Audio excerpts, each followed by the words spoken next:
Folks, this is Brian. RPG a day, day number 3. The keyword for today is thread. And I was thinking along the idea of a story thread or a plot thread, a narrative thread, right? And with RPGs, you can use that to tie things together. So you tie the whole story into the experiences of characters. And it turns out that this is exactly the kind of thing I've been doing with my Chronicles of Karin campaign. And if you check out my YouTube channel, I've got all my scenarios, all my reviews, session reviews, and even the live plays are out there. But anyway, I borrowed a technique I learned from the DM's blog. You should know what episode that was. If I don't anymore, sorry. Where they took the Magic the Gathering cards, 3 of them, and based upon the artwork on those cards, you determined who, what, and where. And for this current campaign, I actually did a little card draw where I had 9 cards out and I actually rolled dice to determine which card come first, kind of thing, right? So I ended with these 3 cards and then another 3 cards and a final 3 cards. These are the 3 chapters that would run the storyline. And anybody who's watching my reviews know we're already on chapter 3, but I've got 2 more chapters coming. I'm not sure how those came about, but they tied in. And so I'm using, but this plot thread that runs throughout all these scenarios is this character Karin and the secondary and tertiary effects that her actions have had on members of the party. In the first chapter, Baboon Hunt, there was a powered crystal, and in RuneQuest that means something. It's a magic item, don't worry about it too much. But she was after it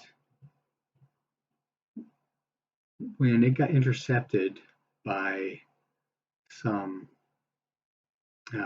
unicorn lancers, and they brought it back to the Sundome Temple. And there was a priest there who was trying to figure this thing out,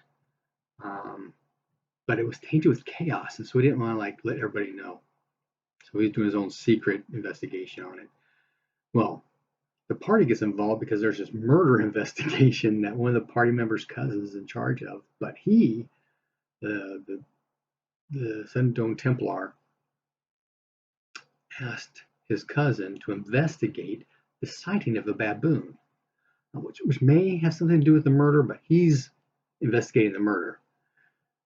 But he needs help, investigating this baboon thing if he would do that for him. And so the party started doing that. They got sidetracked and actually investigating the murder itself. Then got back onto following the baboon because this baboon pack had been hired by Karin to steal this powered crystal back.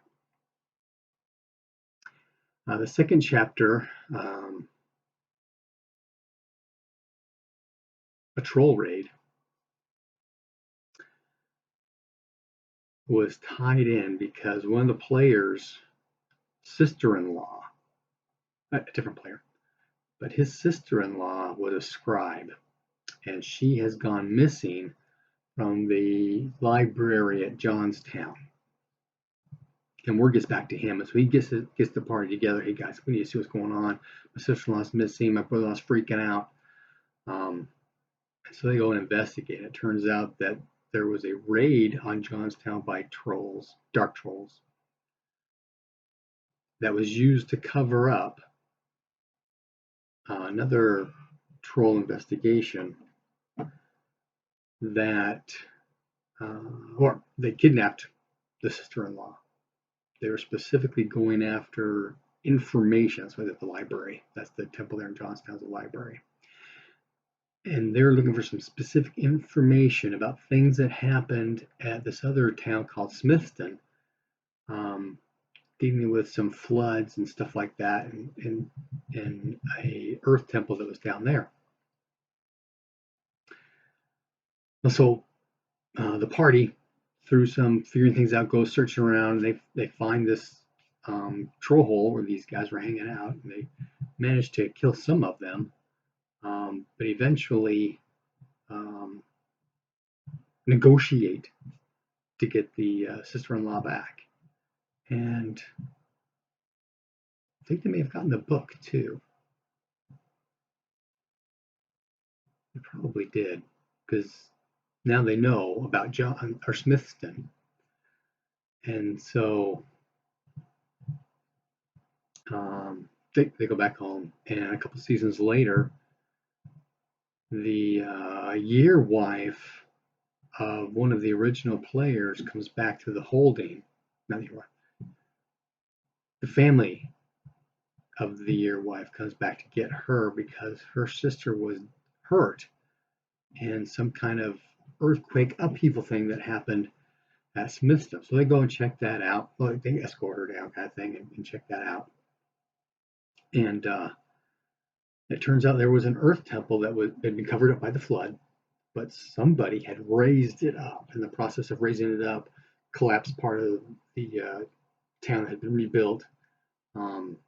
That's where the family had been hurt. And so the party's checking this out.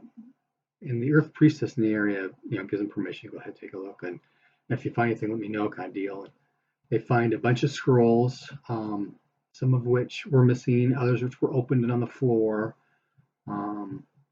all tying into events that happened like 500 years ago, which got them looking for a death cult temple, if I remember right, in the Troll Woods, pardon me, by the Stormwalk Mountains.